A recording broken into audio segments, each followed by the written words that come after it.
Shelly with Slide Vinyls Fun Creations, and welcome back to my channel. On this channel we'll have fun creating things using some of my favorite tools like the Silhouette and the Glowforge.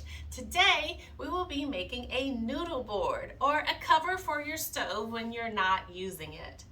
My husband has already cut the boards and glued them together and sanded them for me.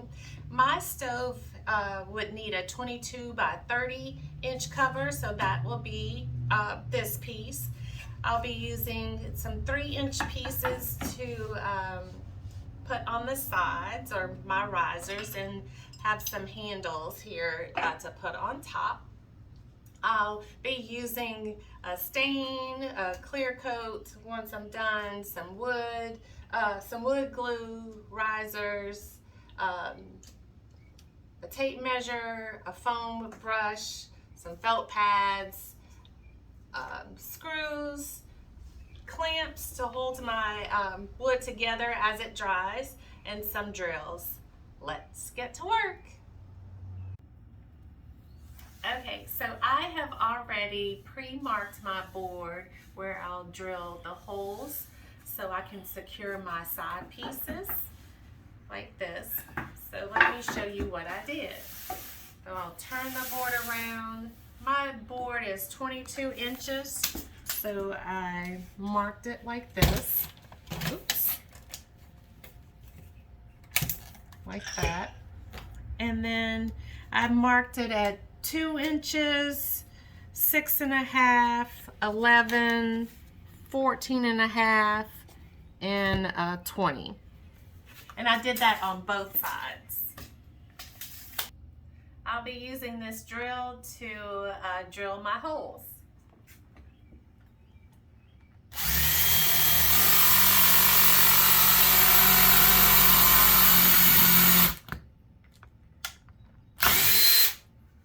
Like that. I'll do that for each hole.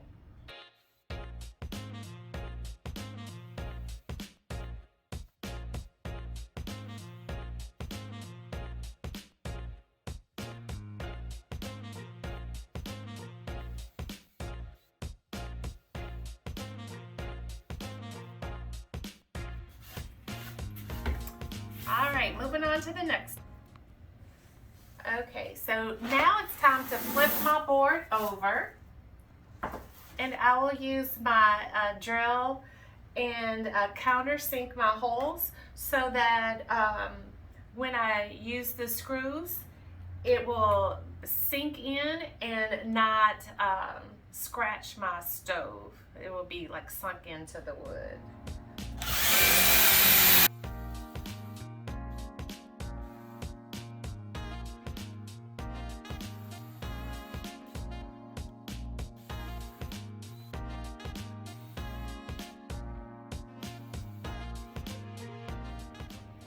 Okay, so what I've done is countersunk all of my holes. And the next step would be to attach my risers with some wood glue. I'll use some clamps to hold it in place as I put the screws on. So let's do that.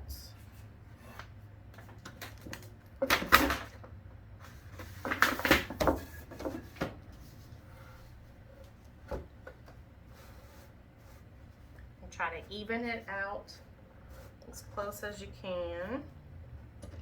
Let's grab a clamp.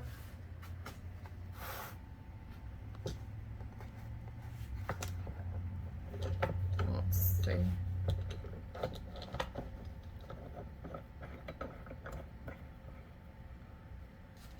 Like that.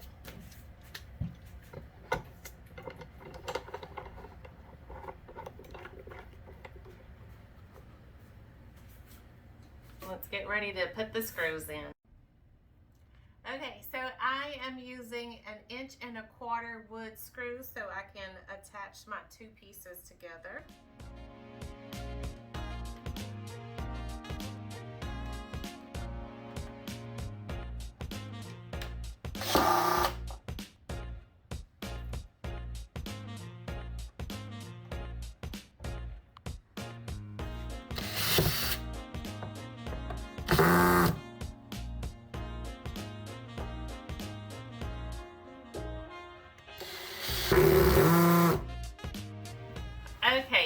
now I have my wood screws in on both sides.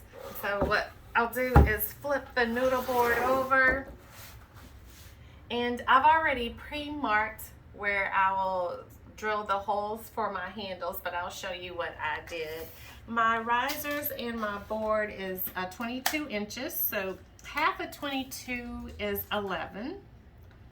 So I marked the board at 11 inches, and my handles are 5 inches, and half of that is 2.5. And so what I've done is marked 2.5 inches from the 11-inch mark on the right, and then 2.5 inches to the left of the 11, and that's where I'll drill my holes, and I'll do that on both sides. So let's drill. Let's put this away now. Let's drill the holes. Okay, so now I have holes on both sides where I'll put my handles. And what we need to do is flip over the noodle board, and I will countersink these holes.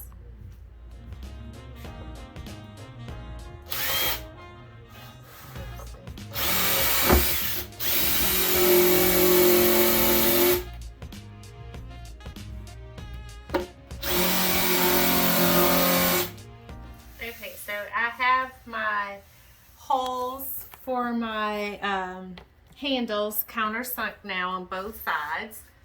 Now it's time to stain. I'm using the Mid-Wax Jacobian stain for the noodle board. You can use any color you like. And I'll use this sponge brush to apply my stain.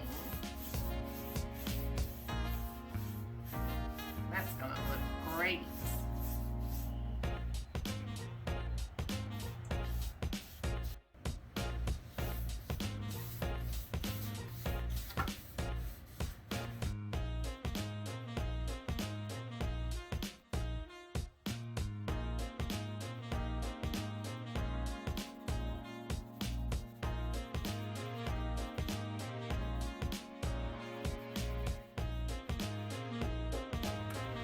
I think it looks great. Now we'll let it sit so it can dry. Okay, our stain is now dry, and it's time to put the stencil on. And I've chosen this stencil, and I will use what's called the hinge method, where I've peeled back the protective backing a little bit and laid the transfer tape with the stencil down. And I'll use my squeegee to kind of push it down a little bit, and then gradually keep removing the back of the tape. I'm using Oracal 651 so it can stick really well. Completed removing the protective backing, and what I'll do is gradually push down. I'll start from the center and work my way out.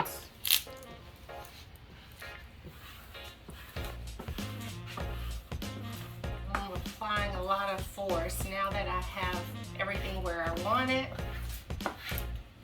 We don't have to worry about the wrinkles and the transfer tape, but we do want to make sure the vinyl is down really well. And this squeegee has felt on one side, so I still have sawdust on it, but just so that my vinyl doesn't get scratched.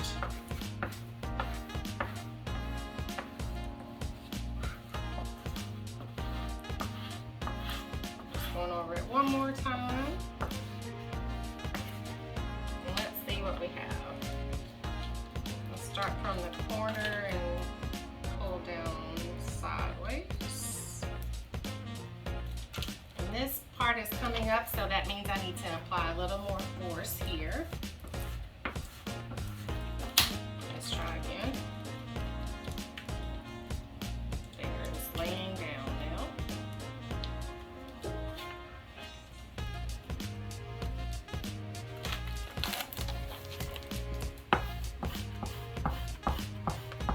my G was starting to come up, so repeat the process and add more force.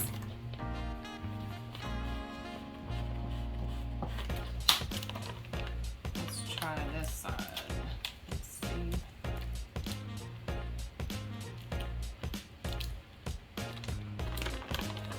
I might have to help it out a little bit.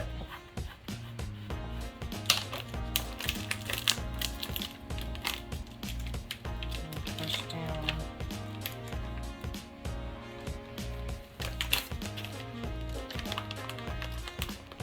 Sometimes you have to work with it.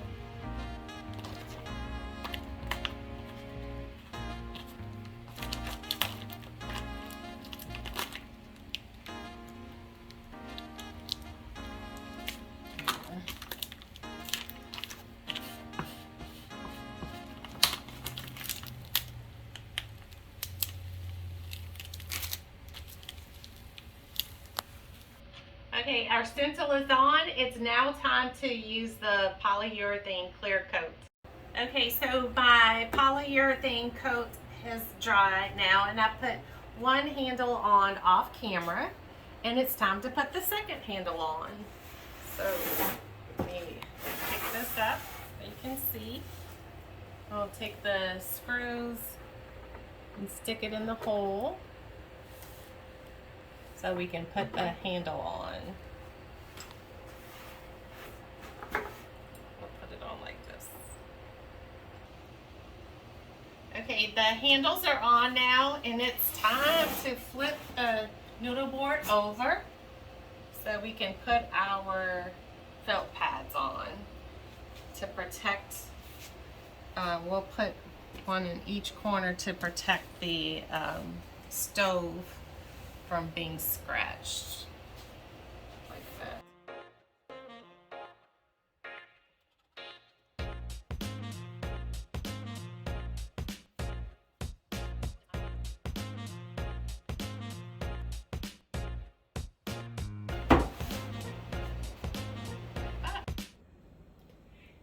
And this is what the noodle board looks like on the stove. It looks perfectly fine as is. But you can also add like an arrangement to jazz it up a little bit. And this is what it can look like with the light on. And here you have it, a customized noodle board that you can use to cover your stove when you're not using it. If you've enjoyed what you've seen today and you haven't done so already, please hit that like button, subscribe down below, and don't forget to hit that bell notification so that you can be notified each and every time I upload a new video. Please share this video with your family and friends. Also, check me out on Instagram. Until next time, thanks so much for watching. Love it, love it, love it.